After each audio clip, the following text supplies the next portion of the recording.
It's going live. You live? Awesome. Well, let's double check. Okay, awesome. Perfect. And now I have lost them.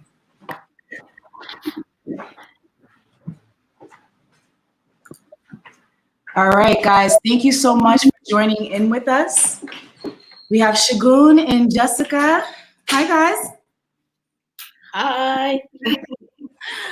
For all of you guys who don't know what a Boss Move segment is, my name is Joelle Fontaine, and I am the Assistant Director at the Fairmount Lab, and we produce these events. This will be our fourth one. Today is our second online. It is really to feature leaders, artists, entrepreneurs who are doing boss things in Boston, right? Who are doing amazing things. And so today we have with us Segun Idowu. Am I saying it right, Segun? Because I want to make sure I'm saying it correctly. Awesome, awesome. Who is the Executive Director of BECMA, which is, and for you guys who don't know what BECMA is, the Black Economic Council of Massachusetts. And I'm not going to read Segun's bio because we're going to get to know him a lot more this evening as the evening continues on. But I will say that Segun is a badass, for real, right? He is. Why are you shaking your head? Absolutely, he absolutely is. He is tenacious and relentless about equal rights for Black and brown folks in Boston and beyond. And I am extremely honored that he decided to be on here tonight, and extremely honored to know him. Most recently, he was named as one of the most influential people in Boston. Humble man shaking his head. Which, you know, for me, I was like, okay, we need to get him on here to really talk about more than just the political side of things, just who he is, you know, who is the male behind, you know, the persona. I'm getting feedback. Are you guys getting feedback? Can you put your yours on mute? I'm getting a little feedback. Thank you. But I thought Jessicah, you know, Jessicah Pierre, who is the CEO of Queen's Company and also a media brand strategist and PR, amazing PR executive. I thought that she would be amazing to interview Segun because they have a personal relationship. They're friends, they're colleagues. And I thought that she would be the perfect person to get the man, you know, the man outside of the political figure, you know.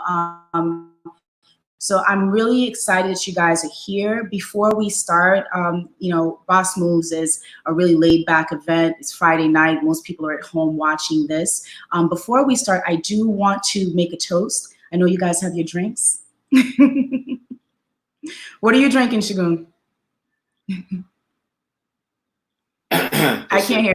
This is a very warm and mild bourbon called Bullet, and it's one of the most beautiful things in the world. Mm-hmm. I'm a fan of Bullet. So, for sure. Jess, what are you drinking? I'm just drinking some Pinot Noir. Friday nights are for red wine because after this, I'm going to sleep. So this is the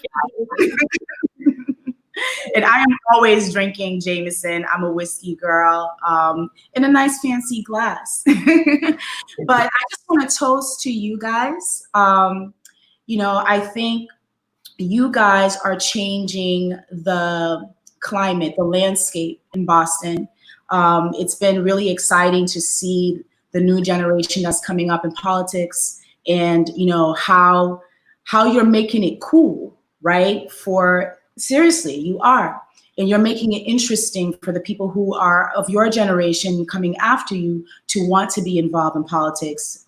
So it's been exciting to see more than, you know, the old white men in office, in these spaces that are influential and really making changes. So you guys got next, so cheers to you in the work that you're doing. Excited to know you, and I'm excited for tonight. So I'm gonna sign off and leave it to you guys. For all of you who are online and watching this, please send in your questions. I will be monitoring the chat. Send in your questions for Segun, for Jessicah, and then we'll come back and make sure that we can answer as many questions as possible. All right, you guys have fun. Thanks, Joelle. Segun, you ready? So ready. So this is truly an honor for me tonight because I've known Segun for a few years now and really got to experience working with him, experience socializing with him, experience having like really important deep conversations and brainstorming sessions, but also like just hang out and be normal human beings, because you can't be saving the world 24/7. And I'm really excited to be interviewing one of our future presidents of the United States. Okay. It's going to be really fun. Okay. So Joelle did not read your bio, so we hope that everybody that is tuning in will be able to catch on to all the nuggets and bits of information and gems that Segun is going to drop tonight. And as somebody who is his colleague, his friend, trust and believe that it's going to be a very interesting conversation. And so I think it'd be a good idea to kind of start off on the conversation on how we met. Because, we were talking about this a little bit earlier today, and Segun didn't remember, but I vividly remember. Because I remember like seeing your face around, because I was like into the political scene in Boston, but like still into the very white political scene in Boston. And so I met you when you were first running for office, and a mutual friend connected us because you were looking to get some help and support around communications. And I remember the exact location because I was like, okay, like, he's running for office, young Black man, like I'm with it, running for state rep. I'm down to meet, we met at Haley House, and I was like super surprised at how mature you were. I was like, whoa, like I am not like that whatsoever. Yeah, your vibe was very mature, and I'm like, I'm young, like I thought this was going to be more chill. So I was like, I wonder, what kind of person he is. You know what I mean? Because I was like, it threw me off a little bit, but I didn't get any negative vibe or negative energy. But since we're talking about the topic of you running for office, I would love for you to tell us a little bit more about what had inspired you to run for office at the moment. Well, first, I know you wanted this to not be like a regular interview, but I had enough bourbon yet to get to that place. So I'll start off by saying, Joelle and Justin and Fairmount Innovation Lab, I appreciate the invitation to be here tonight. And keeping in line with the J's, Jessicah, appreciate all of the work that you do outside of all of this, but most especially appreciate. So for those of you who don't know, this is kind of double dipping for BECMA because Jessicah is also working as our Director of Strategic Communications. And so, of course, we talked extensively about tonight. And so everything that's going to be shared is scripted. Because loopholes. No, so this is great for me too, and best of luck to you trying to get me to be someone other than who I show myself to be everywhere else. May the odds be in your favor. So when it comes to politics, so here's the thing for me. I used to have a very succinct answer to this question when I was running because you had 20 seconds to tell somebody. But a couple of things informed why I ran. I mean, the first was I live in Hyde Park now. I've been here for about 15 years. And, this place is now majority, I hate this term, but it's majority minority. It's 75% people of color that live here. Majority of that are Haitian Americans and folks from the Caribbean, Nigerians, and also African Americans, and lots and lots of our brothers and sisters in the Latinx world. And so for me, it was like, I keep every group I'm in, you know, there's a young guy named Sam Gabru. You know, we've had conversations, Reynolds Graves and many others, you know, Kristen Halbert. And we used to talk a lot about, or we still talk about, the fact that there's just not enough of us in the political space. You know, you mentioned, you know, it's a very white dominated world in politics here. And so I said, rather than complaining about it and talking about how someone else needs to run where they are, I'm going to do it myself. But I also have like a very specific vision for not just Hyde Park, but Boston. And, you know, I figured running would help me to enact that particular vision. So, you know, all those things kind of informed why I ran. I mean, there's a bunch of other stuff too. You know, there's 40,000 people that live here and 40,000 reasons for me to want to have run. So that's why I took the deep dive. And it was great. It was a very interesting and informative experience, to say the least. So, yeah. So let's rewind a little bit, because you have a history of activism in the city of Boston. For those of you who don't know, Segun led the effort behind getting body cams for Boston police officers. And funny story, y'all. So one day I was meeting with him at his office, and we were on the elevator to go into the lobby because we were both going home. It was like a Friday evening or something like that. And this other girl, she was on the elevator with us, and she goes, "Oh my God." And I'm like, "What's wrong with her?" She's like, "You're the guy who led the effort for the body cam." And I was just like, this is crazy. Literally treating you like you're a celebrity. And she was just like, "Yeah, nice to meet you." And she's like, "It's such an honor to be in your presence." And I'm over here like rolling my eyes because I'm just like, this is so weird. Like, I'm a celebrity in the elevator here, not she, and she completely did not acknowledge me as a celebrity. It's all good. Yeah, you know, I don't do all of that. Yeah.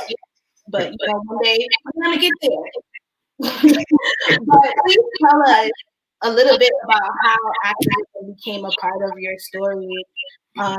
Did it start off with your family? Was there like a specific event that kind of sparked you to want to be interested in advocating on behalf of people who look like you and experience things like you? Yeah. So first, that was a very great experience for us both, because I just wanted to leave. So I mean, yes. So the activism is what, I mean, my life is kind of, all of our lives are linear, but also not linear. But mine has been pretty linear. I mean, so I think everyone has a figure in their life that's godlike, whether they realize it or not. And for me, that was my grandfather, Earl Lawson, who was pastor of Emmanuel Baptist Church in Malden. And he, you know, when I was growing up, he lived in Connecticut. He had moved there in the early 90s. And so I only saw him every so often. So every time he was there or here in Boston, it was this major event for the family. And the reason for that was, you know, my grandfather, you know, born in New Orleans in the early 1900s, and, you know, went on to, after high school, literally walked and drove to Atlanta to apply for, and then got into Morehouse College. And it was there, he graduated in 1944. And that's an important year because a year later, 1945, is when another gentleman by the name of Martin Luther King graduated. So my grandfather and King were classmates and got to know each other and became pretty good friends. And so my whole time growing up, all I heard was stories about the civil rights movement, his friend Mike. And so Martin King was called Michael King before his father changed their names. And so I grew up hearing about that whenever I was in Connecticut or Hartford to visit my grandfather. Sometimes there were people already in his apartment. And from time to time, there were these legendary civil rights figures who because they were in Connecticut at that time, they had to go stop by and say hello to my grandfather, who by that time was infirm and just laying in bed. So, this is what I grew up around. And, not only that, but my grandfather was he was one of the lieutenants in Boston for the Civil Rights Movement, for the Southern Christian Leadership Conference. And so was very active here. And so when I grew up in church at 12th Baptist in Roxbury, and I just grew up hearing stories about my grandfather and others. So anyway, I say all that to say that the spirit of advocacy and activism was kind of instilled in me through my grandfather, and then to my mother, who was and is still very active politically. Now she's, she worked at City Hall for 25 years and was a member of the union, and is still engaged with SEIU. Now working as one of the secretaries there and helping to move things along. So it's been in my blood. So I've always grown up kind of being pissed off at everything. So, advocacy is one of the ways, and I try my best to, I don't don the title of activist. The reason I say that is because I don't think, you can call me that, but I don't go around saying I'm an activist. I think that's activism is not a career. It's a response to something. You're trying to change something, and so and it's kind of now a pejorative term too. Folks try to use it negatively, but anyway, so that's everything that informed the body cam stuff. When it came to body cams, by that point, I had come into my age of reason, where in my last year at Morehouse, I will never forget, September 21st, 2011 was the day that changed my life, because at that time, the state of Georgia was about to put Troy Davis to death. And so many of us probably forgot that name by now, but Troy Davis was accused in the 80s of shooting a police officer, killing a police officer, and was convicted of that. And then several weeks before he was supposed to be put to death, you had former jurors and witnesses coming out and saying, actually, didn't happen that way. And they found evidence that could have exonerated him. So there was all of this, hubbubaloo to try to stay the execution. The frickin' Pope at that time said, don't do it. Jimmy Carter, was out there saying, don't do it. And so it came down to the wire, and myself and, folks who were like my brothers now at Morehouse, Stephen Green, Rashad Moore, so many others, organized 300 students in the Atlanta University Center to get down to Jackson, Georgia, an hour away, to try to protest and stop the execution. Suffice it to say, we were not successful. But that instilled in me just being pissed off all the time. So when I came back to Boston, 6 months after Troy Davis, we all learned another name, another hashtag, Trayvon Martin, February 2012. So then I graduate that May. I come back to Boston, and a year later, or 2 years later, Michael Brown is shot and killed, shortly after Eric Garner is choked to death in New York. So anyway, all these things were pissing me off. I was working in a very white space at that time, and was coming into people like, oh my God, how do you feel about, I wanted to talk about my feelings with white people when they were murdering us. And something sparked in me. And I remember I was texting with the co-organizer. I appreciate everyone who says that I lead these movements, but, movements are not led by a singular person. So this girl I went to high school with, Shakia Scott, she lived down the street from me at the time. And I remember texting her because we were all watching the news when, I think it was the day after Michael Brown got assassinated, the protest began. So we were all watching people congregating and getting pissed off. And then we saw how this militarized police force of like 30 cops had all of the military gear from Iraq, and were treating these folks like they were insurgents. And I remember we were texting each other, and she was like, yeah, we got to go to Ferguson. We got to, do something about this. And I just remember sitting there and being like, no, we don't got to go to Ferguson. They have their leaders. They have the people that are going to help them get through this. But what we do have to do is make sure that Michael Brown doesn't get shot and killed on Warren Street, or that Eric Garner doesn't get choked out on Blue Hill Ave, or that so many others don't go, that Timmy Rice doesn't get killed in Jeep Jones Park, So then we decided that body cams were the thing. And because everyone was talking about it, we thought it was going to be easy. And 5 years later, we're still pushing for it. So that's liberal city of Boston for you. But yeah, so that's how all that got started. I mean, it was really my grandfather's example and just this spirit of pissed offedness that rests in my body and continues to this day. So anyway, cheers to my grandfather. Cheers to your grandfather. Thank you for sharing. Of course, yeah. So when you were in college, what were you majoring in? And what did you think, what kind of career did you think you were going to get? And is that the career that you have now? Yeah, no. So I have a funny story, not a funny story, but I was a terrible student in high school. No one believes me, but if my high school friends are watching, they would tell me. Yeah, they don't. No one knows how I graduated high school. I actually graduated high school with a 1.999 GPA, and it could not figure out if it wanted to be at a 2.0 or stay at a 1.9 because it just kept going. And so suffice it to say, so everyone's like, oh, Morehouse accepted you with a 1.9. And I have the letter in my room right now. The letter that I received from Morehouse after applying, after my guidance counselor told me, you'll never get in. Wow. I got the letter from Morehouse, and I'll never forget it. It was dated April of 2007. And it said, Dear Segun, ha, ha, ha, ha, ha, ha, ha, ha, ha, ha. Because I didn't get it. And so, I'm like, what?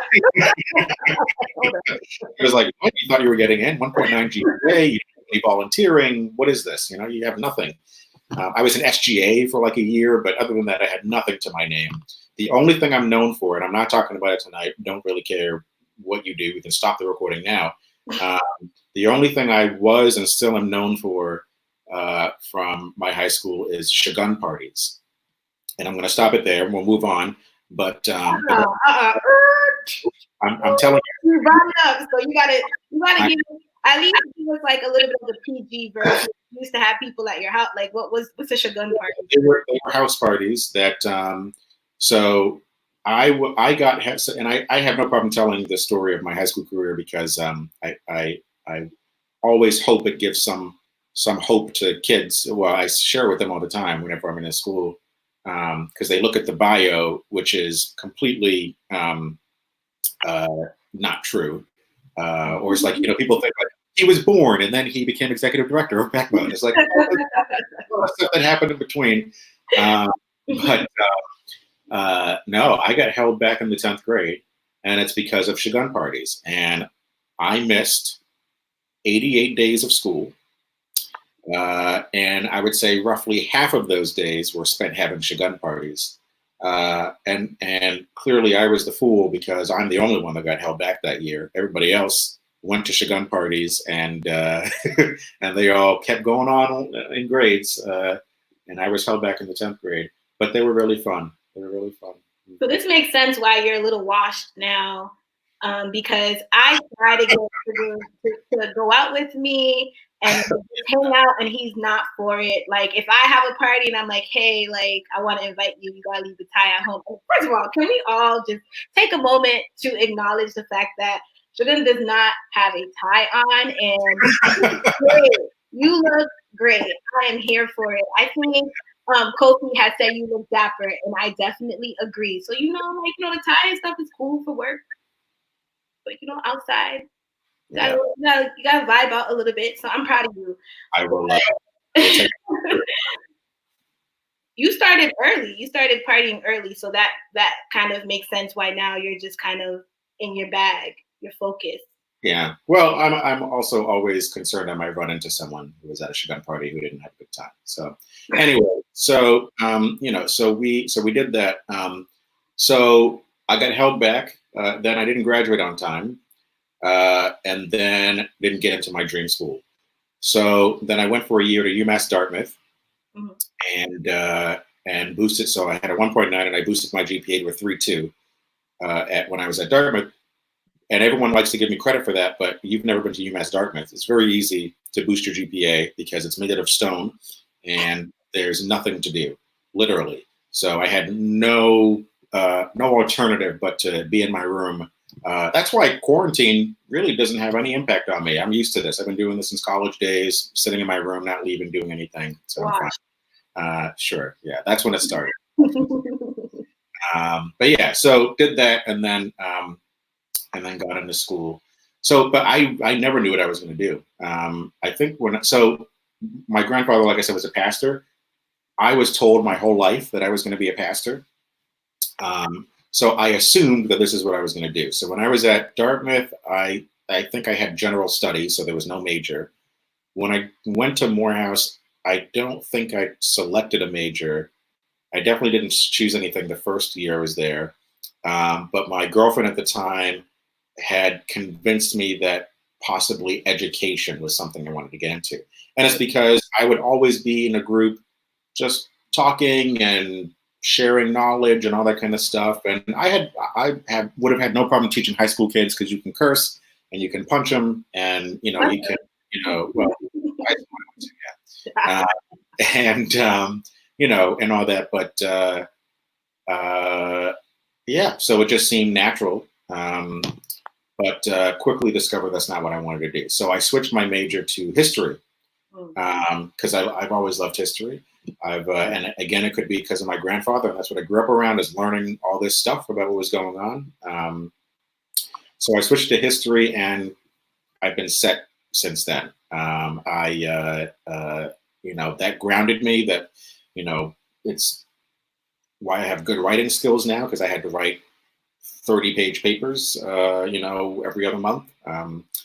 And I've learned a lot, and it's helped me to really put things in context since then. But it's also been what's informed a lot of the stuff that I've done. Different ideas that I've had really aren't new. It's that, I read in a book somewhere that in 1941, someone had this idea that wasn't acted upon.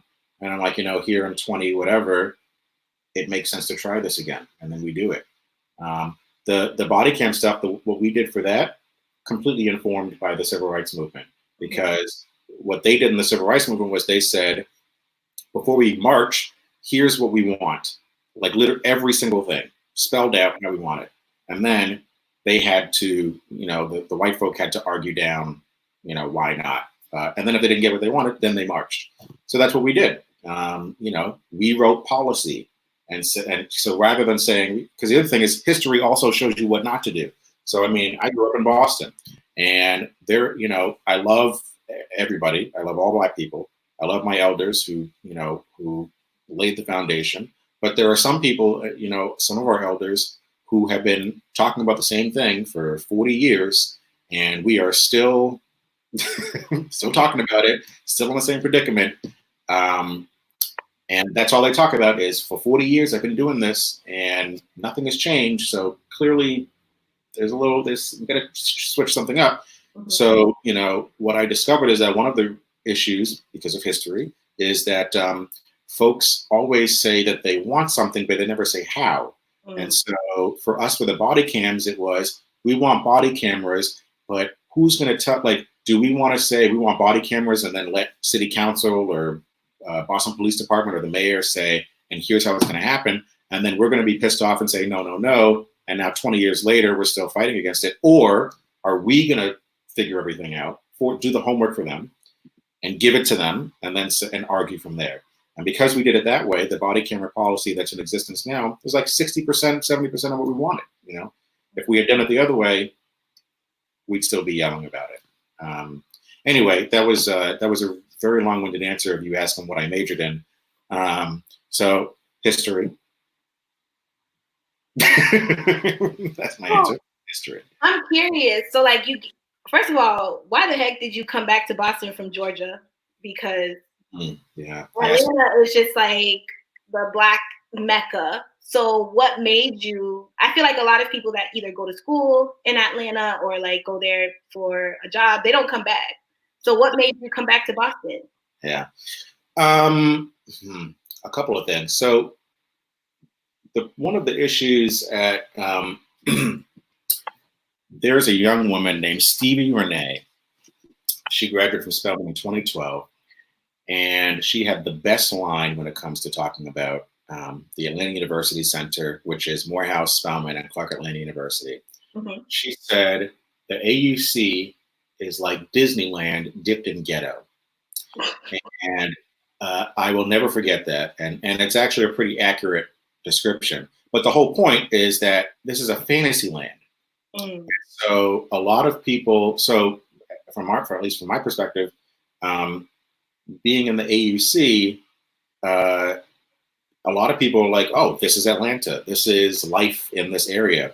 But, you know, the day after graduation is a lot different than the day before graduation. So, you know, I know that everyone calls Atlanta the Mecca, all that kind of stuff. But, you know, it depends on the job that you get, on the industry you want to be in, all that kind of stuff. So for me, I also didn't know what I wanted to do. I've always, honestly, until I started working in the city council, I didn't know what I wanted to do with my life at all. So, you know, when I graduated in 2012, so I graduated May 20th, 2012, coming up.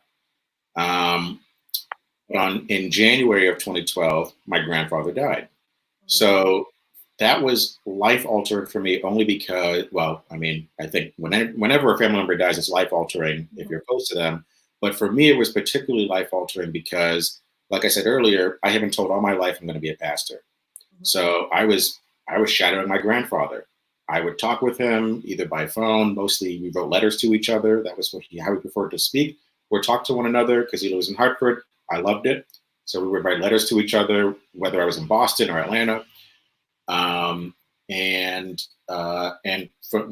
I got a car, I would just go visit him in Hartford. And so when he died, that was like one of my first real crises as a person, where I didn't have the guidance anymore of is this what I want to do? So senior year, when everyone else is getting their acceptance letters to grad school or the job they applied to, you know, it was now April, and I did not have an answer. I did not have a letter coming to me because I didn't apply for anything because I didn't know what I wanted to do. So finally I said, well, let me just bite it. Let me find something to do. I said, well, if they're telling me I'm going to be a pastor, let me apply to theology school. So the dean of the chapel at Morehouse, Lawrence Edward Carter Sr., he was a graduate or is a graduate of Boston University School of Theology, and he convinced me to apply, and I did. And it was back home, so I said, well, I'll go to grad school at BU, I'll live at home, save some money, and then we'll see what happens after that. So literally the only reason I came home was because I didn't know what I wanted to do. And I said, well, screw it. You know, this is being recorded live, so I can't say what I want to say. Yeah, and by the grace of everything holy, I got accepted. And I think I got my acceptance letter in June from BU saying that not only was I accepted, but they gave me a scholarship. So, you know, I'm going to go where it's free, at least for a year. So that's why I came back. You know, I've regretted it since, but I mean, I came back and yeah. Wait, so you went to BU for grad school? I was at BU School of Theology for 1 year. It was in that year. So yeah, from September 2012 to April of 13. And that was a complete year of depression because, you know, part of it was my grandfather's passing, but the other part of it was, this is not what I wanted to do. So, you know, so like for me, I love talking about religion, theology, you know, the last 3 years in Morehouse. I was a chapel assistant. And one of the things that happens in that program is every single Thursday that school is in session, there's what's called chapel meeting. And you get together with a bunch of your folks and you talk about religion. And you have these grand discussions about the universe and scripture and other religions and all that kind of stuff. You know, what it's like to be in a church, what you want to do in a church, whether it be pastor or laity or whatever. So that was a really important experience for me. So part of the problem with being at BU was that I went from being one of like 10,008 in the AUC to being one of 6 Black people at BU in the School of Theology in a class of 400. Which, I know that folks will say, well, if you went to school in Boston, you should be used to that. But I went to Boston Latin Academy. We know what BPS is really, what BPS really looks like. Right. BPS looks like us. Right. It's 70% us, if not more. Maybe I think it's 85% Black and brown. Someone can check the stats in the comments and let me know if I'm wrong. Yeah, but it's majority us. Right, it's majority us. But Latin Academy was actually the most diverse high school in the city when I was there, meaning that it had a very healthy mix. It was pretty much equal. It was, it was a certain amount Black, a certain amount Latinx, Asian, and white, and it was actually almost equal across the line. So that's the experience that I had. Then I went to Morehouse, which was a shocker culturally, because it was all Black people, and that was amazing. Yeah. Amazing. And I do miss that, especially being around Black people who all have the same curiosity, which was for knowledge. I mean, of course, also, ratchetness, but you got to balance things. Balance is important. Absolutely. Wow. Segun is preaching to us about balance. That's bringing out of you. Listen. You know what happens when you don't wear the tie? Anyway, so you can be balanced in a tie. Okay. That's for another conversation. That's another box moves talk. Right. Exactly. But so yeah, to come back to 90% white people in the class was so I don't have a problem. So I want to say at the outset, because this is recorded, I don't have what am I say? I was going to say I don't have a problem with white people, but that would be a lie. So what I'll say is I don't disrespect anybody unless you give me a reason to disrespect you. But it's difficult to live. It's difficult to be knowledgeable about the world and be around white people who think they know you better. Yeah. Okay. So it was difficult for me to be. So again, it's not only Boston, but it's a university in Boston. So liberal ideas and ideologies are abundant. And so it was tough to be in a class where it was the white people that would bring up race and ethnicity and all that kind of stuff. And again, this is 2012 to 13. So, you had Trayvon Martin, right? And a bunch of other stuff happening. I remember there were like white people crying during certain conversations that related to race. And I remember all the Black people in class being like, why are you more upset than we are? I don't get it, or why are you deeming yourself the authority on this issue, as opposed to us? The victim. Right, exactly. Right.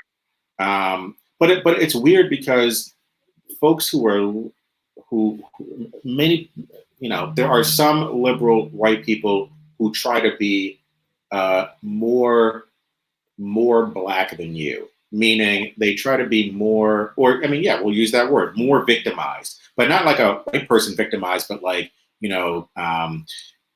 shame on you white people for what you've done in your history. And, oh, this is terrible. And just, the guilt, that's the word I'm thinking of. The guilt, there is guilt. We should feel guilty, but it's just, there are some levels of it where it's just like, oh my God, like get over yourself, It's like, it's them, it's not us, but a lot of people, they think because they're aware of the problem that they don't play a role in creating the problem. But awareness isn't enough. You have to actually dismantle the problem and lift up voices of people who are from the community that's affected so that they're able to put forth solutions. And you use your privilege and power to bring their solutions to the forefront. But and it's almost like they want credit. Right, they want credit for feeling guilty, and that always bothers me.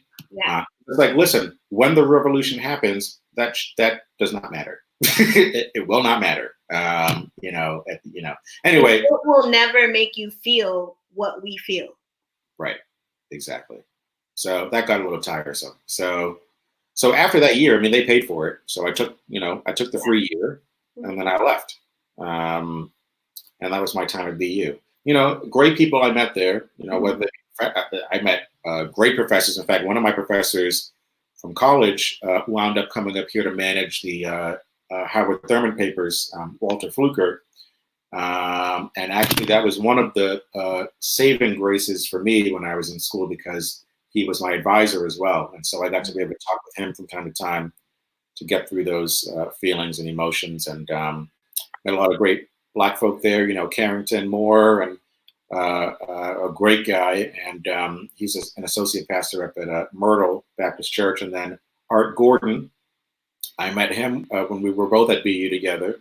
And he's now the youngest pastor in Boston over at St. John's Missionary. So, it was a great, those were the redeeming qualities, or the redeeming instances and experiences at BU. But I couldn't handle it at that time. I should have found a buffer between being in an all Black space to, being somewhere mixed, and then being in an all white space. But it's fucked me up ever since, I got to tell you, because that's kind of also why I'm like, how I am now around certain people. So anyway, that's what brought me back. And yeah, I was at BU. Mm-hmm. It's a tough space to navigate, because I have a very similar experience to you. I went to Brighton High School, which is, I think it's like 49.5% Latino and 49.5% Black, and then the rest was white. Wow. So there was probably like 4 white kids in my entire school. And, I grew up in Hyde Park as well, too. And the area that I grew up in was predominantly Black and Latin community. When I was on a train, those were my peers. When I went downtown to hang out, those were my peers, except for the people running, walking from their lunch break to go to their fancy offices. Where did you hang out downtown? Downtown Crossing? Corner mall, the typical, right in front of what used to be Bath and Body Works, which is now Chase Bank. But I didn't hang out too much because, I'm Haitian. My dad, he was like, to go home. So I would hang out a little bit, and then I knew I had to go home. Yeah. But when I went to UMass Amherst for undergrad, and when I got there, I was like, it was a shock. Yeah, that's another end of the spectrum in whiteness. Yeah, so I can only imagine how BU must have felt, because it's like you came from this space where you thought you found yourself. And and also, like, I've been able to experience a little bit of the AUC. I went to the house homecoming last week in October, so that was really dope. It was definitely an experience, and I'm like, dang, like I always tell myself I should have went to an HBCU, but I don't think I'm ever going back to school. So hopefully my kids will go, but if I had kids, I know that they're going to the AUC. I mean, there is no, that don't be born anymore. But if you are born, you're going to the AUC. So they have no choice. You pay for it. You get someone else to sponsor your other college. But Mm-hmm. So I love that you're sharing these stories with us, because people think that, when they see you, they read these articles about you, they hear about all this great work that you're doing for advocating on behalf of minority businesses in Massachusetts. You're throwing all of these great events. You're creating all of these platforms. People think that people like you have everything all together, and that, like, you may have been fed your whole life with a silver spoon, and then you just kind of got these great positions, and you're doing all this great work. But people don't always understand the backstory behind it and the experiences that have led you to this place. And so you gave us this background information about your college experiences, but I'm curious as to what happened after you decided to leave BU. Was your family disappointed? Because one thing that we haven't really addressed is your name. And so a lot of people struggle with your name, although I think it's pretty simple, but okay. So tell us a little bit more about, like, your Nigerian heritage, and has that, like, impacted the way you've navigated life in any way? And then walk us through, you know, in a condensed version, because there's a lot of questions that I want to ask you, and I don't want to just talk about work. But tell us a little bit about like how you went from like quitting BU and realizing like this is not for me. How did you find the direction that you want to go in? How did you figure out what was for you? Well, okay, so yes, in 1987 or 86, I think actually, Rachel Idowu, or Rachel Lawson at that time, and Tayo Idowu were both members of 12th Baptist Church, and at that time, under the former pastor Michael E. Haynes, they would do, through the 80s, they did these pilgrimages to the Holy Land. And at that time, Rachel and Tayo went, and they met on this trip, and there was some kind of matchmaking that happened. And actually, I should say before that, 1975 or 77, Tayo immigrated here. He was born in Nigeria, in a little village called Modu, which is some 20 or 30 miles from Lagos, the former capital of Nigeria. And yeah, so they met, and then they got married Christmas of 87. And then literally 9 months later came this well-dressed, put together,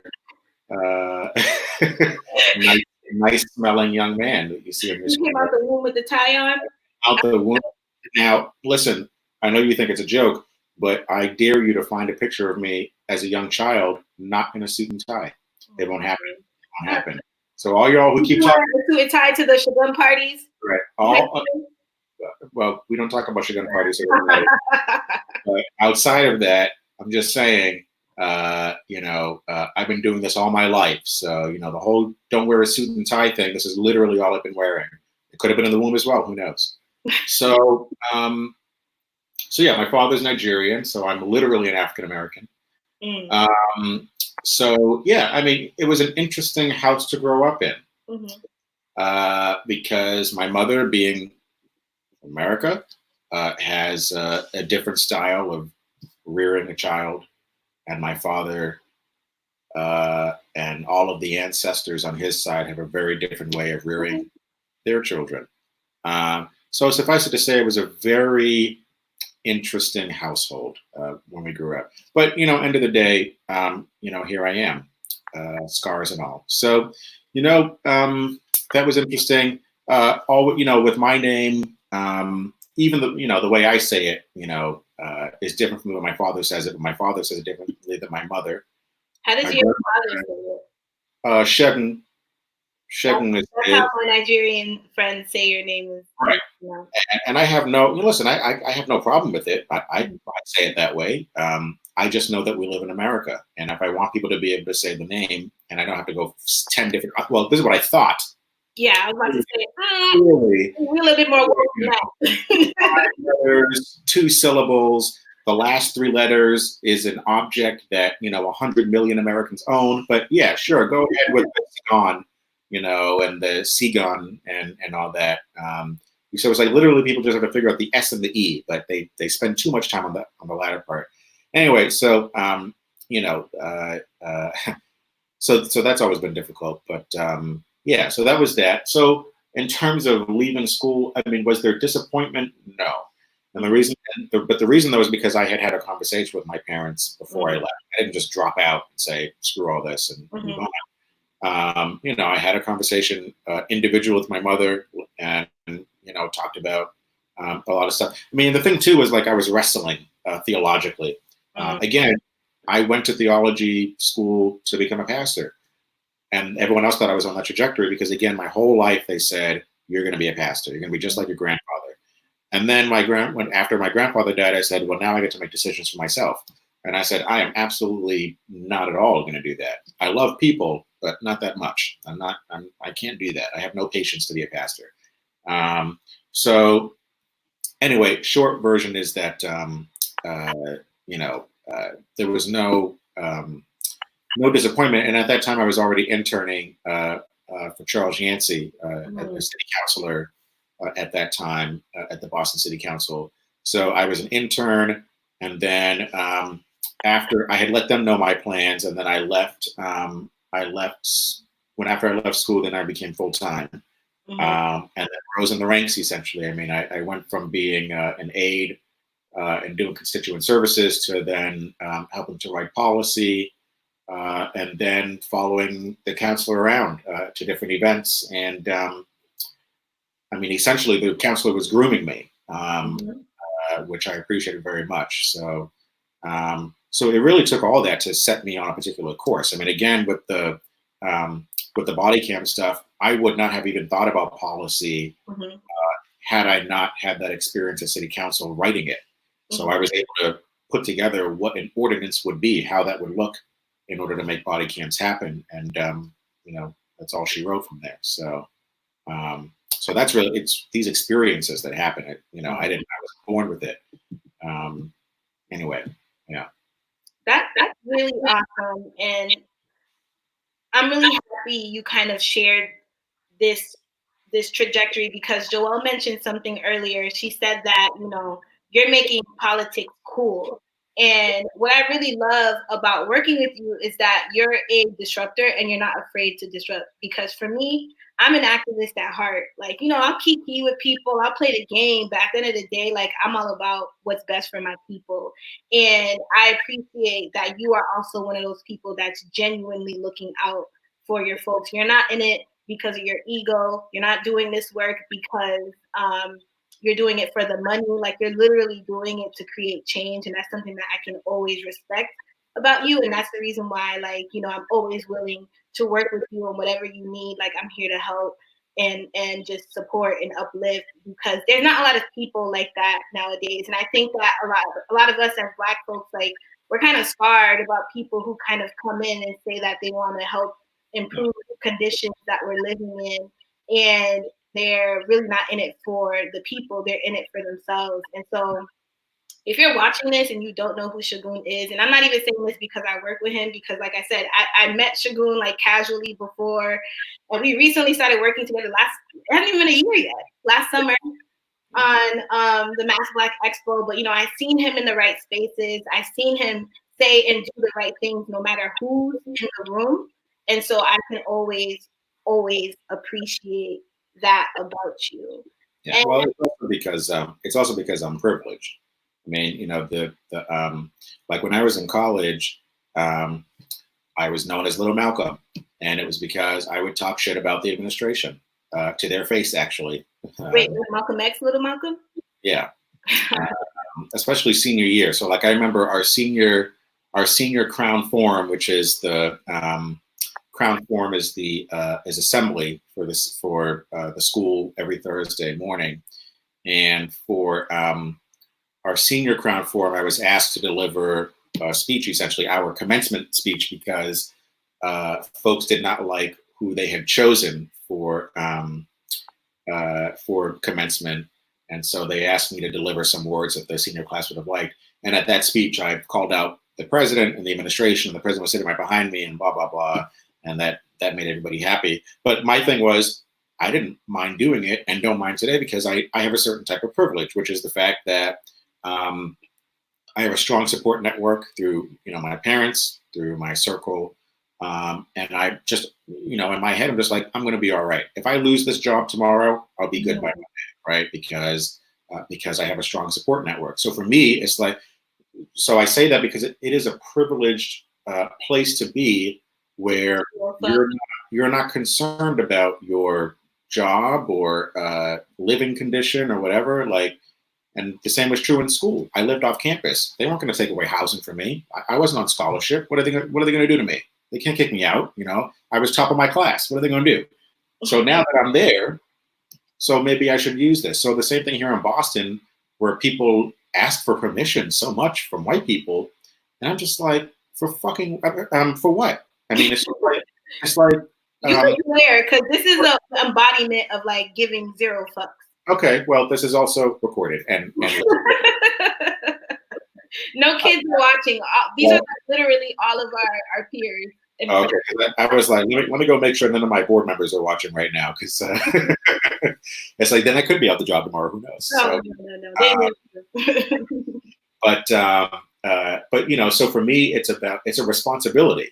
You know, for me, it's I do the work, yes, because I'm concerned, but and because I care, but also it's just like because there are others who can't. And so if I'm not doing it, then we're going to continue to live in these experiences that we continue to be pissed off about.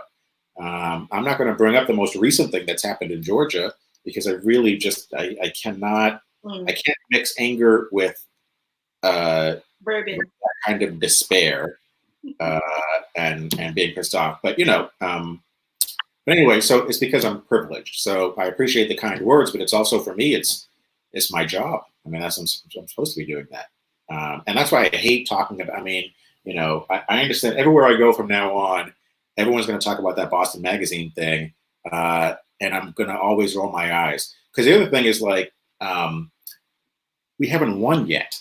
So for me, like all of these honors that I get are a waste of time. So like only award I have sitting in my house like up is it came from my church. And it was after after the mayor said we're going to put body cams on people. There's an award from the Martin Luther King Service Award that my church gives out every year, and they honored me and Jessicah and the Boston Police Camera Action Team, or BPCAT, for the work that we did. Now that is an award that I can accept because we won. There was something that we achieved. We worked for something and we achieved.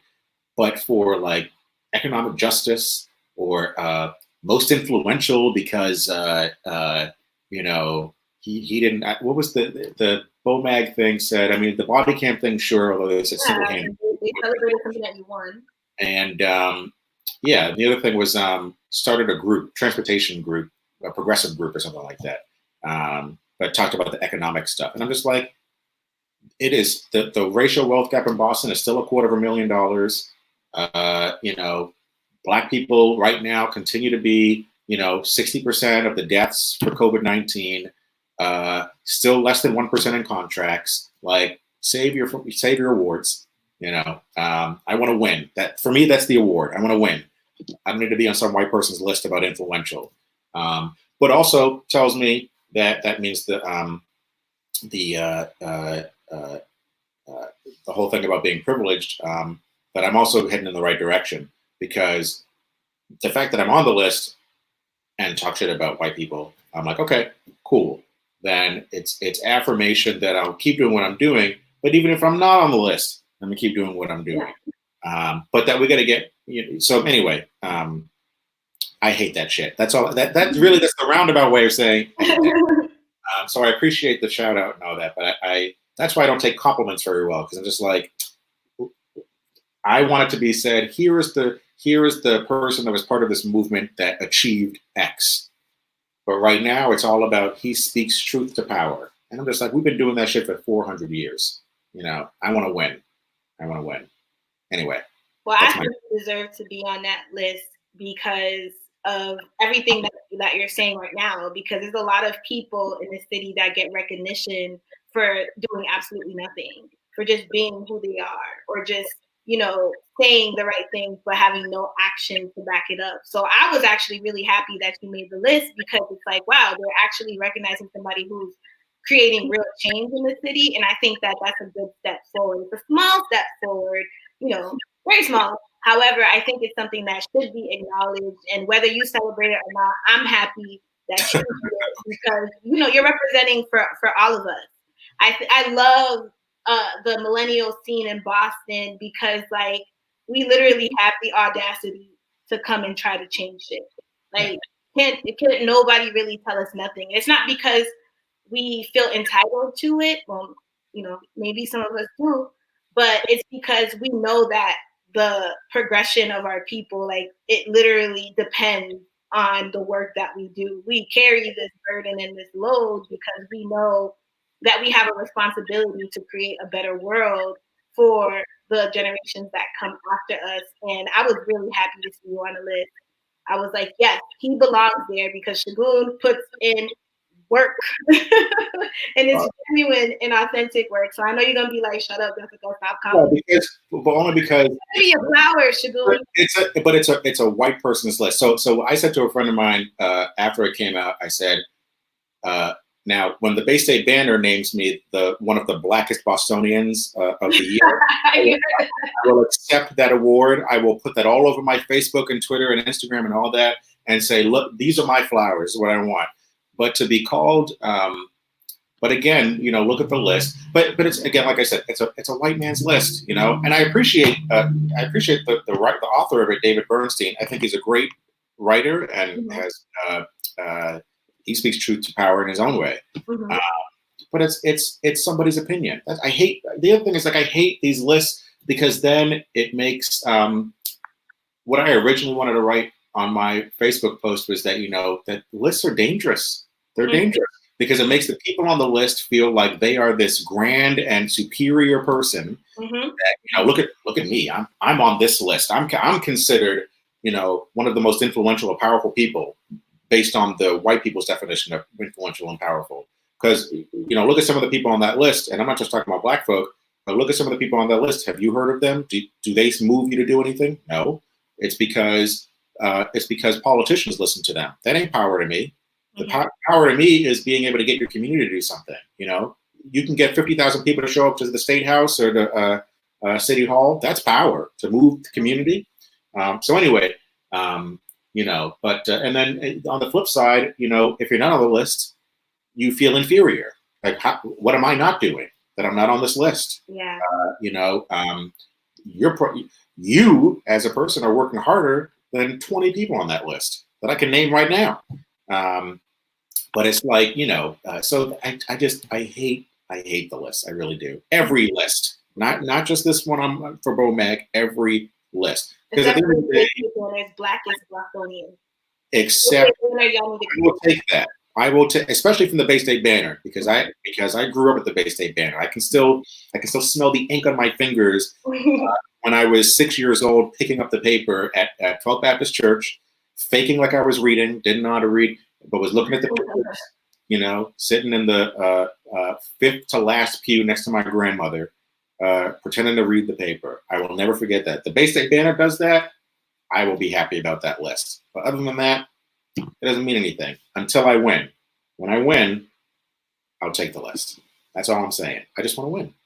Well, I aspire to have your level of humbleness, because if I was on that list, nothing. Like, you know who I am? I'm on the list.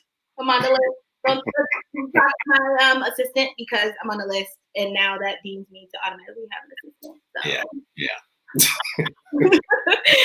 I'm just kidding. So this conversation is really like drawing me to ask you, what kind of vision do you have for the city of Boston? So let's say, 50 years down the line, what kind of world do you want Boston to be like? Like, what do you see for your people? What are you working towards in the work that you do now? I want what was promised to my grandfather. What's that? I mean, we'll go down the list. Equality, period. James Baldwin has a great, and this video unfortunately gets tossed around every time there's a hashtag. But he says, what do you want me to reconcile myself to? So it's taken my mother's time, my father's time. It's taken my brothers and my sister's time. It's taken my nieces and my nephews' time. How much more time do you want for your progress? And for me, that's what I want, the end of that. I want the progress that was promised to my grandfather 50 years ago, that was promised to my great-great-great-great-grandfather, Isaac Dockery, 150 years ago, after the Civil War, former slave. I want that promise, right? And so, for me, I think, this also kind of informs our generation. It certainly is what is my fuel. You say 50 years, I say by 40. That's in 9 years. I say by 40, and I often say, I got nieces and nephews. One is turning 12 this month, which is really crazy to think about. The other one is 7. And, I want by the time they're 18 for things to be different. If they have to be standing on Boston Common, protesting about another police murder, I have failed personally. If they have to be at City Hall packing a hearing talking about 1% in city contracts, I have failed. Which is also why I'm just like, take these awards back. I don't need them. I don't want them. I want them after I win. Then I'll take them. So for me, it's like, so that is the vision, to get what was promised to me generations ago. There is no new vision. And I think anyone that comes up with one, a new vision, is lying to themselves or trying to lie to other people, because there's nothing that we come up with that's different than what our ancestors were talking about 150 years ago, 200 years ago. We just want to be able to be normal human beings, living in a regular society, being treated like those normal human beings, not having to worry about being killed just because someone got up on the wrong side of the bed that morning, or felt like hunting something other than animals, or maybe in their mind it was because they see us as animals, and being given a fair shake. Why is that difficult? So that I just want to stop getting pissed off all the time. That is my vision, where we are no longer suffering, as it were, but also where our children and grandchildren don't understand what we're saying anymore. Because there are certain things when we grow, the trauma for us as Black people, especially our generation, is that there are things our parents or grandparents might say where we've never talked about it and we completely understand when it comes to the Black experience in the country. I want our children and grandchildren to think it as a historical notion or a ridiculous notion that, the world you live in. So just like today, where we're just like, they were randomly dragging you out the house and stringing you up on the tree. I want the fact that we can say, I remember there was a time where a guy was jogging down the street and two white guys jumped out of the car and shot him to death with a shotgun. Our children and grandchildren would be like, nah, no way. No way there was a world where that existed. No way there was a world where Sandra Bland was driving down the street and got pulled over and died in a cell. No way. No way Michael Brown got killed, right? They should watch the Eric Garner video and think it's been doctored. That's the world I want to live in, and where these wealth disparities, all of these reports, they spend more money studying us than giving it to us. But where these reports, there's no more this industry of studying the impoverished Black American, So that's the vision, but it's not a new vision. It's one that our ancestors had, even in chains.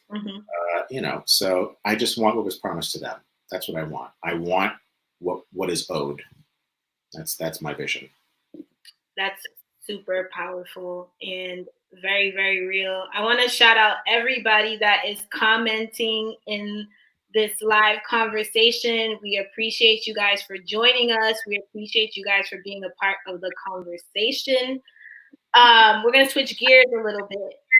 And I just want to know, if you were not doing this live right now, what is a typical Friday night for Segun?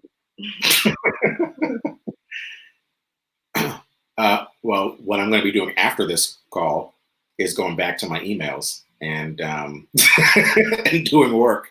I know. What do you want from me? That's I do work. That's all. I wake up in the morning, I look at my phone, check my email, and then I come back over to the office and look at my email and do some work. There's a lot of stuff that we're doing. And that's kind of been my life since I started working at City Hall, is constantly at work. But it's not, I enjoy it. I enjoy doing stuff that's beneficial. From time to time, I'll go out for dinner, with folks. Everyone knows my hangout is Meet a Boston on the corner of Tremont and Mass Ave. For those of you who don't know where it is, happy to meet you there when this stay-at-home advisory is lifted up. Can't wait to see Douglas Williams, the owner, proprietor, black man chef. Yes. Meet a Boston, that's MIDA. You can visit the website at meetaboston.com. Are they doing takeout? You said what? Are they doing takeout? I believe they're doing takeout. I know that they're providing a lot of meals for hospital workers and first responders. Please support Mita, y'all. Yeah. So usually I'm there, so I like to go out and chat with folks. The funny thing is that all the people in my circle are folks that I also work with. But that's what happens when you surround yourself with smart people. Yeah. And so, I'm happy that we're having this conversation with me and about, all the things that you've done. But all the people that I surround myself with are smarter than me and do a whole lot more than me. I mean, I'm looking at one of them right now, and I know I'm to the head though. So, yeah. So that's usually what I do. I don't do a whole lot more, which is boring to some people, but I like my life. I like being with the people that I have chosen to be around. Yeah. And I like being at home and getting work done. Because my grandfather, he said a lot of great things to me, but one of them was don't put off to tomorrow what can be done today. And I've always abided by that if I can do it right now, then I'm gonna do it. But also, again, like I said, if I'm trying to get shit done by 40, I can't go out and do other things. I want to get stuff done. What are you gonna do after? So you have this goal of hitting these milestones when you're 40. So after you hit these milestones, are you gonna keep working, or are you gonna kind of try to focus, maybe zone in a little bit on yourself and not at the sacrifice of the collective, but kind of spend some time nurturing some of the other things that you're interested in, maybe for your soul and for who you are? Have you ever thought about what that might look like for you? If Black people are free, then yes. Okay, that's real. That's a real response, and I appreciate it. And so I won't press you on that further. So I'm gonna take it. But I have another question. So you shared your journey, but after you kind of discovered your purpose, right? Your purpose in helping Black people. What have been some moments that you would consider a failure or disappointment? And how are you able to learn and bounce back from those moments? That is a deep and penetrating question. But to be honest with you, the first thing that popped in my mind was to say that every day is a failure, because I've not yet achieved my goal. How do I get over it? Is by maintaining the goal. It's a sappy or whatever, but that's the first thing I can think of is I do actually feel that way, which is why I wake up, 5 a.m. ready to go, with no alarm. I don't know why. I'm also old, so that's part of it. But I think that's why I wake up with a lot of energy, because I know that I didn't do what I should have or could have done the night before. So, that's a general answer. Yeah, I think I'll have to go with that. To think of specific examples, I don't want to do that at the moment. There are some things that we're about to do that if they don't go well, I'll have a big story to tell about those things being failures. But yeah, that's what I can think of for now. Okay, not really an answer, but an answer. So I guess I have no choice but to take it. Yeah, because I was thinking I'm trying to think of the different jobs I've had. Yeah, every day is a failure. And that's kind of depressing to think about it that way. Yeah, and I don't think that's true. I would highly, highly disagree. Yeah, no, I don't. I think that's the honest truth on my end. Yeah. Okay, I'll take it. So what does self-care for Segun look like? No, it doesn't exist. I'm bad at it.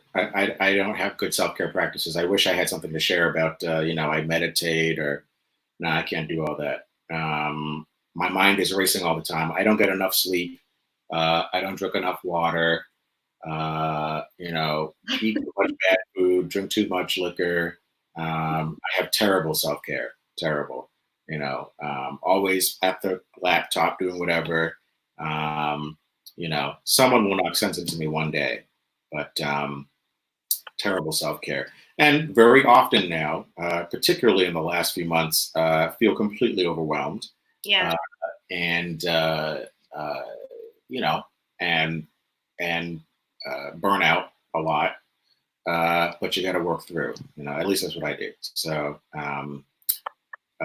you know, I would say the only, well, that actually this part's not even true. I was going to say the only saving grace is having the dog, but I got to tell you, people keep mentioning the dog, and you have not mentioned the dog once. There's a reason for that. First of all, he's on timeout, and second of all, you know, oh God, it's just, you know, I'm not having any children simply because I have had to raise this dog. But it's because you're a single parent. Huh? It's because you're a single parent. Yeah. Well, the difference though between the dog and the child is that I can give him away. So if anyone that's paying, you know, listening to this wants a puppy, I am happy to. I'm not about to let you play Wes. I'm just saying. Live stream. I will pay the shipping costs. I'll deliver them myself. You know. We're not playing Wes like that, but I do think it's because you're a single parent, and hopefully, when you do have a child, you are not a single parent in that instance as well too. Wow, that was.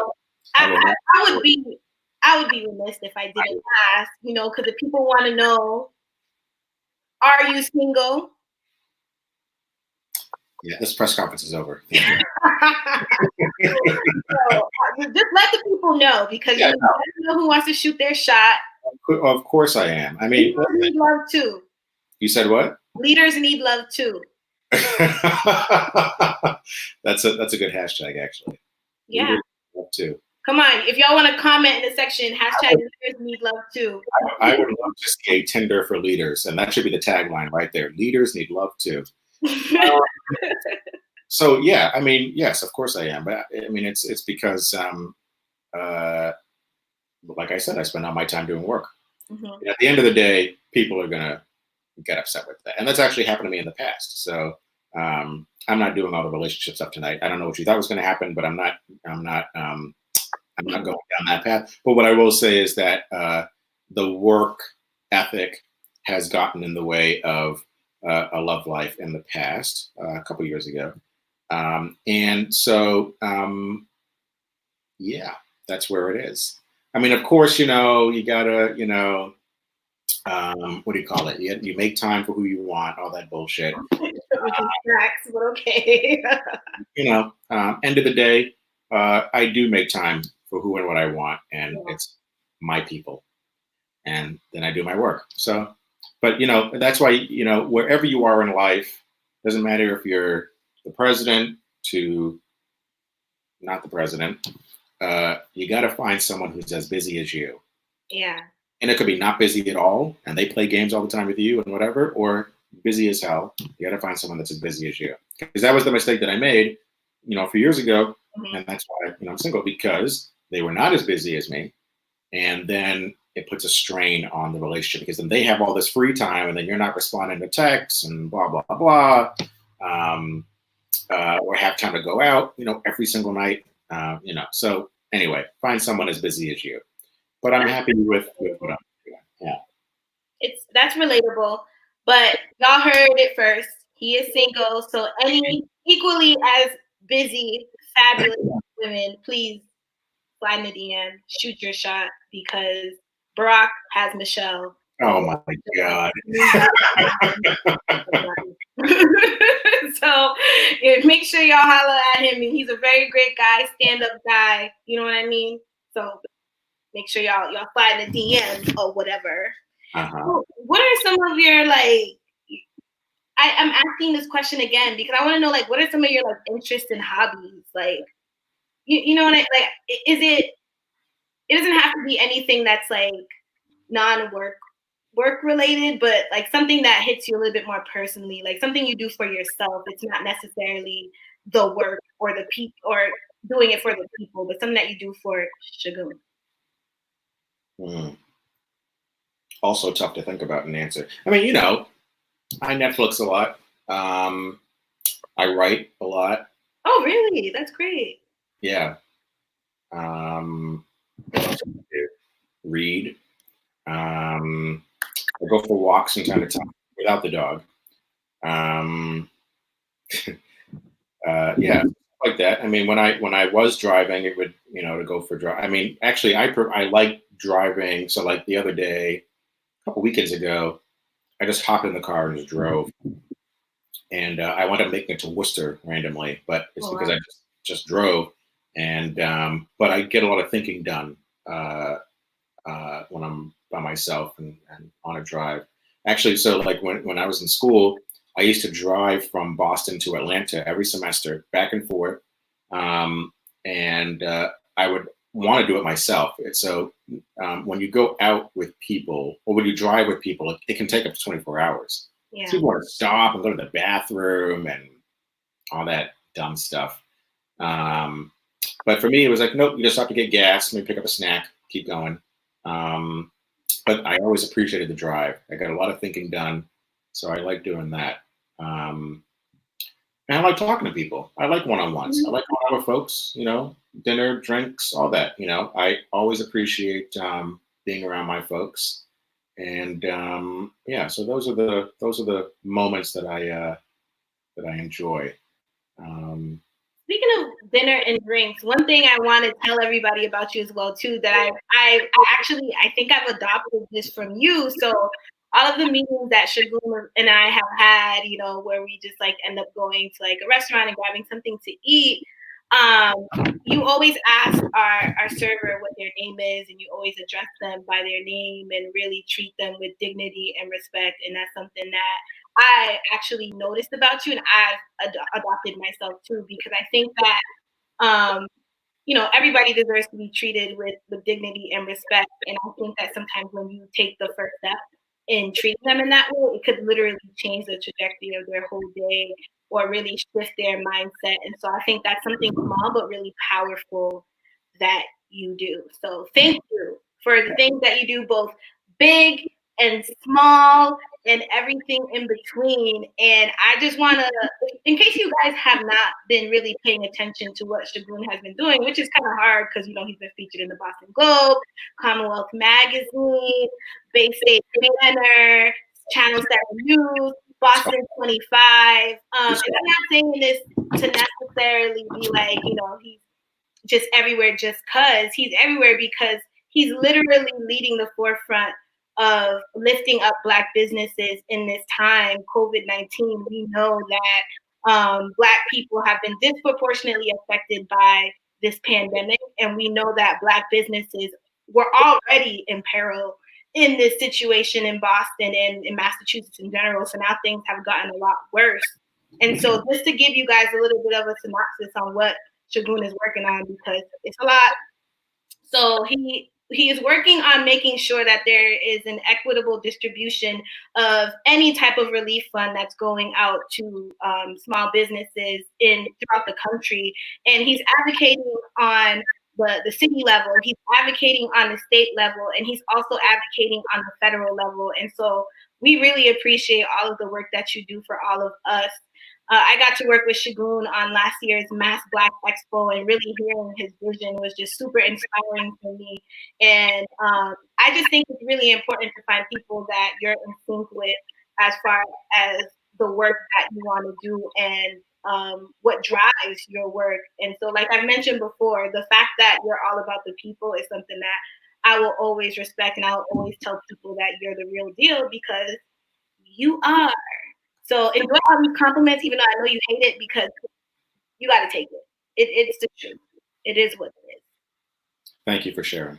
All right, so we're getting close to kind of wrapping up the interview portion, and I want you guys to insert any questions that you have, not necessarily about Segun's dating life because he's going to shut that down, but any questions you have about his journey and just who he is as a person. But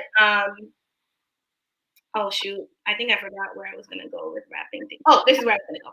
All right, so we're in this pandemic now. You're doing all this work. What are you looking forward to when the pandemic passes? And this could be work related, it could be life related. What are you looking forward to? Well, being able to go outside, and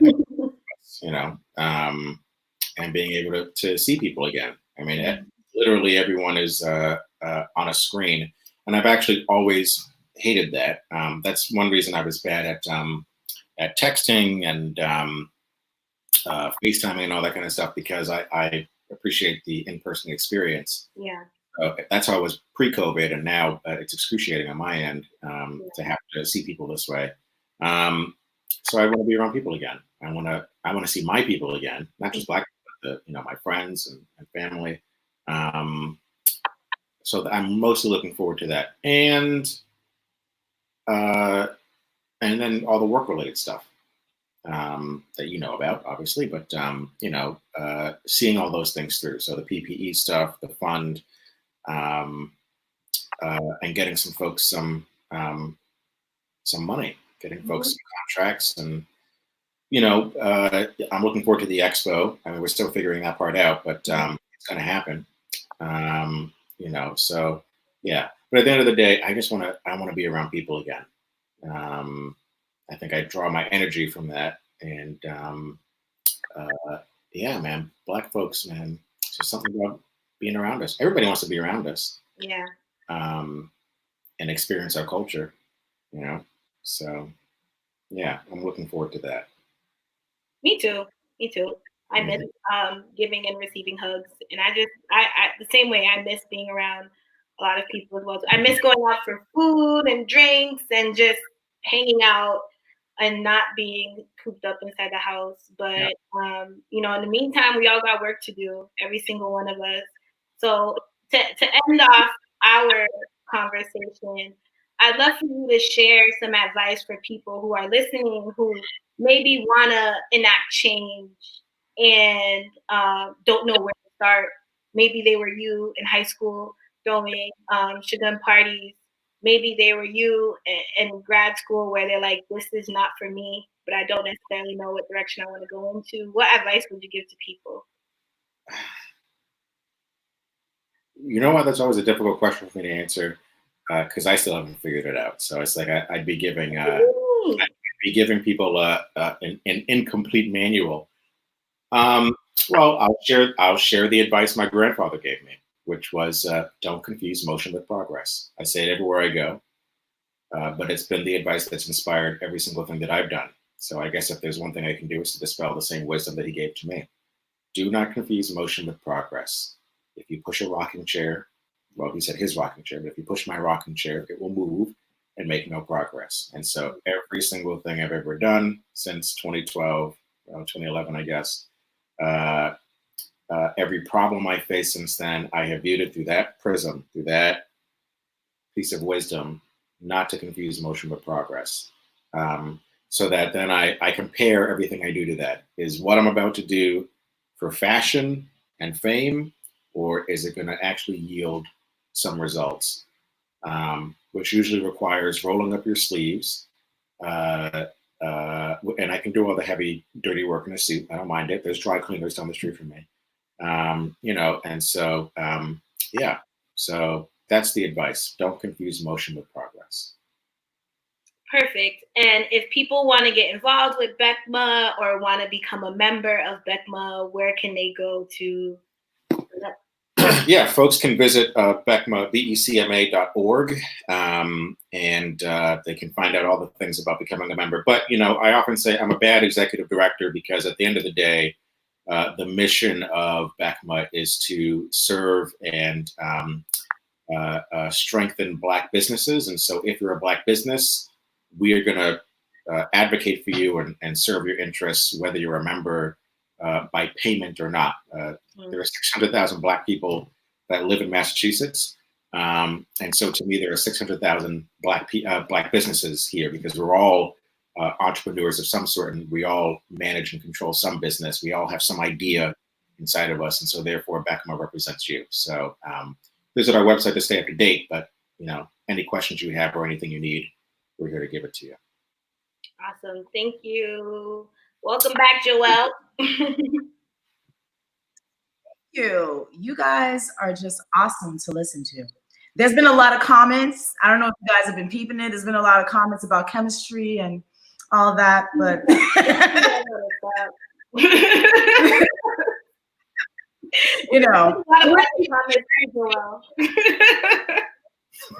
Before we close off, there was a great question that I just wanted to bring up.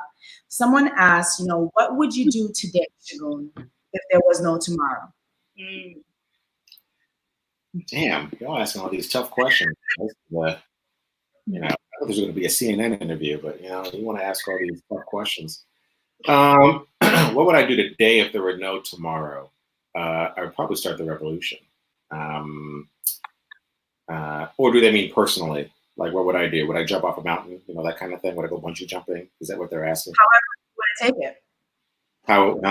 However I want to take it? Yeah, I mean, that's what I live for. I live to for our freedom. So yeah, I would start the revolution. Because if we ain't got shit to lose tomorrow, then let's do it right now. Yep. See what happens. Yeah, that's exactly what I would do. Yeah.